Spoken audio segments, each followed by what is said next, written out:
여러분은 오늘 어떤 점심을 드셨습니까? 수많은 음식 중 하나의 음식을 고르는 일은 너무나 어려운 일입니다. 아침을 먹으며 점심은 뭐 먹을지 생각하고 점심을 먹으며 저녁은 뭐 먹을지, 저녁을 먹을 땐 내일 무엇을 먹을지 고민할 만큼 무언가 하나를 고르는 일은 참 어려운 일이죠. 우리는 흔히 이것을 선택이라고 부릅니다. 그리고 그 선택을 하는 의지에 대해 자유의지라는 표현을 쓰기도 합니다. 그렇습니다. 오늘 우리가 생각할 내용은 바로 자유의지입니다. 과연 자유의지란 무엇일까요? 지금 여러분이 영상을 보기 전에 좋아요를 누를지, 아니면 보고 나서 좋아요를 누를지, 아니면 누르지 않을지를 결정하는 것이 자유의지일까요? 물론 일상적 의미에서 이 모든 것은 자유의지에 속합니다. 가령 여러분이 어떤 핸드폰을 구매할지, 어떤 통신사를 이용할지, 어떤 옷을 입고 어떤 말을 내뱉을지 등등 모든 활동은 우리의 자유로운 의지적 활동에 의해 결정되고 선택되어집니다. 일상 활동에서 더 나아가 도덕적 행위, 윤리적 행위에 대해서도 우리는 자유의지를 생각하게 됩니다. 지하철 선로에 떨어진 사람을 구하기 위해 몸을 던졌던 지하철 영웅들, 인종차별을 막기 위해 거리로 나선 사람들, 반대로 도덕적 윤리적으로 해서는 안 될 일을 함으로써 악한 결과를 낳은 사람들도 있습니다. 사실 고대 로마나 그리스 철학에서 말하는 자유의지는 일상적 행위에 대한 자유를 말하는 것이 아니라 행동에 대한 책임을 지는 것에 중점을 두고 있습니다. 그런데 문제는 성경적 관점에서 인간을 바라보았을 때 과연 행동에 대한 책임을 질 수 있느냐는 것입니다. 아무리 착하게 살아온 사람이라고 할지라도, 도덕적인 사람이라고 할지라도 이미 죄 아래에서 고통받는 자가 인간입니다. 로마서 5장 12절에는 한 사람으로 말미암아 죄가 세상에 들어오고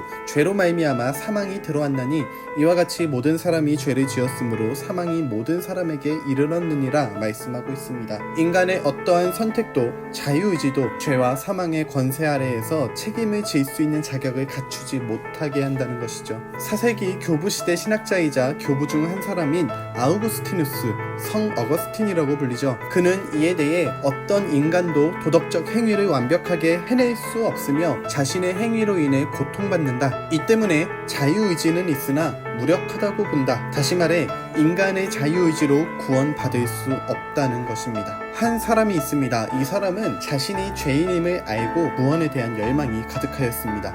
그래서 착하게 살기로 다짐했습니다. 많은 사람들을 도와주고 열심히 일하였으며 구약의 율법뿐 아니라 많은 종교에서 말하는 다양한 도덕적 교리들을 성실히 지켜 행하였습니다. 그의 자유의지는 구원을 향한 열망으로 늘 가득해서 어떤 선택의 순간에도 자신의 구원을 위해 도덕적으로 옳은 행위를 선택하였습니다. 그러나 이미 죄의 결과인 사망에 놓인 이 사람은 어떤 자유의지의 선택을 하더라도 사망의 결과를 피할 수 없는 무력한 존재라는 이야기입니다. 그런 무력한 인간을 위해 하나님께서는 약속한 독생자 예수 그리스도를 보내셨고 그의 죽으심과 부활하심으로 구원의 문을 열어주셨으며 내가 문이니 누구든지 나로 말미암아 들어가면 구원을 받고 또는 들어가며 나오며 꼴을 얻으리라 요한복음에 말씀하셨습니다. 이제부터 500년간 지속되는 개신교 내에서의 신학적 논쟁에 대해 생각해보고자 합니다. 사실 더 역사적으로는 어거스틴 때부터 논쟁이 있었는데요. 이 어거스틴과 펠라기우스 논쟁이 있었습니다. 종교개혁 당시에는 루터와 에라스무스가,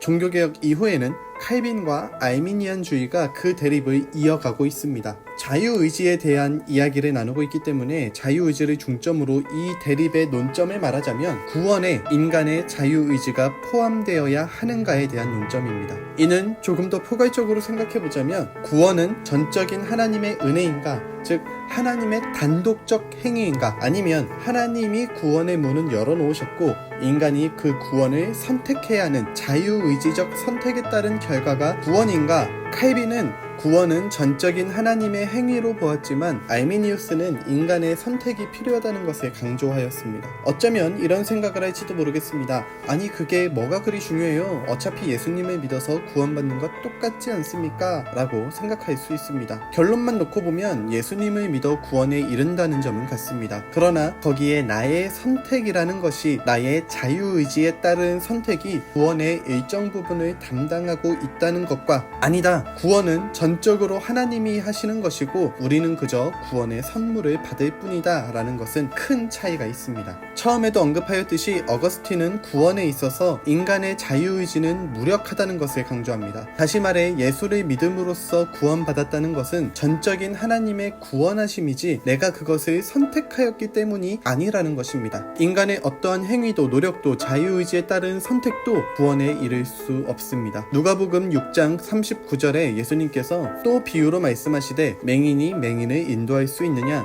둘이 다 구덩이에 빠지지 아니하겠느냐 말씀하고 있습니다. 맹인인 우리의 선택은 그저 구덩이에 빠지는 선택입니다. 먼저 손 내밀어 주시는 하나님이 구원해 주지 않으시면 우리의 최선의 선택도 구덩이에 빠지는 결과를 낳을 수밖에 없는 연약한 존재가 인간이라는 것이죠. 그렇다면 사람에게 자유의지는 아무런 쓸모 없는 것일까요? 그렇지 않습니다. 기독교 전통에서 말하는 자유의지의 핵심은 구원받은 이후의 삶에서 빛을 드러내게 됩니다. 그래서 다음 영상에서는 왜 하나님은 자유의지를 여전히 남겨두시고 인간에게, 성도에게 무엇을 바라고 기대하고 계시는지, 우리는 이 자유의지를 어떻게 여겨야 하는지에 대해 말씀을 나누고자 합니다. 영상을 마친 후에는 주기도문으로 예배를 함께 마쳐주시고요. 여러분의 자유의지로 좋아요를 누르실 수도 있고 댓글을 남겨주실 수도 있음을 기억하시며 다음 영상을 기대해 주시기를 부탁드립니다. 그럼 다시 만날 그날까지 샬롬.